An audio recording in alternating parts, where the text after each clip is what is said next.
જ્યાં ભાડી નહીં ભોમીએ આવા જાવા આડ અંતરથી આવકારતી ઝરમર ઝાલાવાડ માંડવ ઠાગો ને મદાવો કનડો ને સાલે માળ મચ્છું ભાદરનું માવતર ઈ પડજોવો પાંચાળ ચોટીલે ગઢ ચામુંડા ગેબીનાથ ગઢનાથ સૂરજ દેવળ ને હોન ગઢ ગઢ પર ગઢ ભગવાન તણગાયું ગઢ ઘોડિયું ભેંસું ધન ભંડાર માન મરજાદી માનવી ઈ પડજોવો પાંચાળ વાત કરવી છે સુરેન્દ્રનગરની જમીર જાગ્યું છે, સુરેન્દ્રનગર જાગ્યું છે.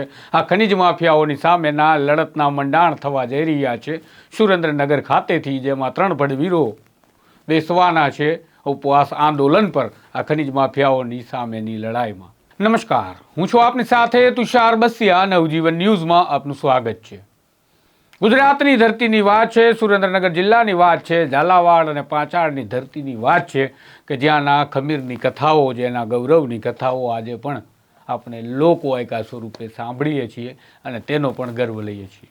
સુરેન્દ્રનગરમાં કઈ રીતે ગેરકાયદેસર ખનન ચાલે છે તેના અહેવાલો હું બતાવી ચૂક્યો છું.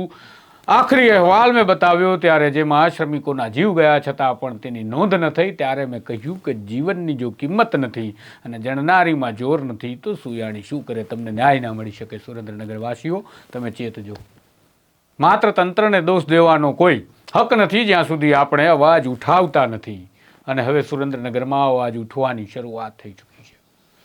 તારીખ 29, 30 અને 31 29, 30 અને 31 જાન્યુઆરીના 3 દિવસ સુધી પત્રકાર રાજુદાન ગઢવી, સામાજિક કાર્યકર અને રાજનેતા રાજુ કરપડા, રાજનેતા કમ પત્રકાર કહી શકાય તેવા રામકુ કરપડા અને એમની સાથે સામાજિક કાર્યકર અમૃત મકવાણા, આ તમામ યુવાનો મળી, આ તમામ નેતા પત્રકારો મળી સુરેન્દ્રનગર જિલ્લા કલેક્ટર કચેરી ખાતે ધરણા ઉપવાસ કરવા જઈ રહ્યા છે.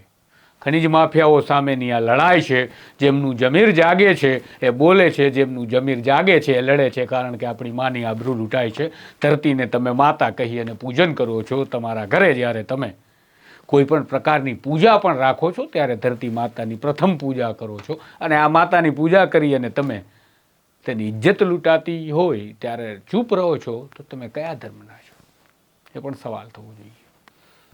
આ જમીનને તમે ધરતી માતા સમજો કે આપણી આવનારી પેઢી માટેની સંપત્તિ સમજો કે આપણા જીવન દોરી સમજો, બધું જ છે.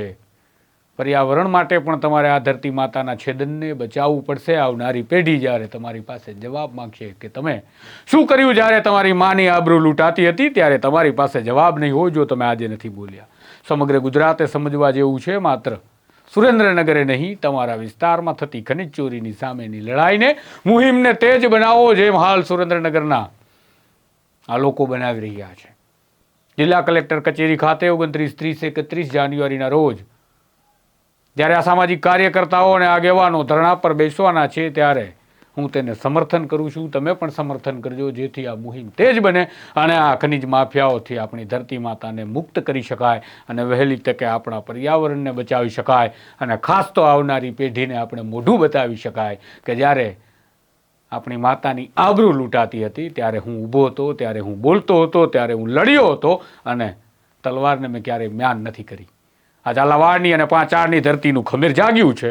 જોઈએ હવે આ ઝાલાવાડની ધરતીમાં વસતા, પાંચાળની ધરતીમાં વસતા કે જ્યાં ગૌરવવંતી કહાનીઓથી ભરપૂર ઘટનાઓ પડી છે, ત્યાંના કેટલા લોકો આ ઘટનાના સમર્થનમાં આવે છે, આ ખનિજ માફિયાઓના વિરોધમાં આવે છે અને આ લડાઈમાં સામેલ થાય છે. સહકાર આપજો. આ લડાઈ તમારી પણ છે, આપણી છે, આપણા સૌની છે. નમસ્કાર.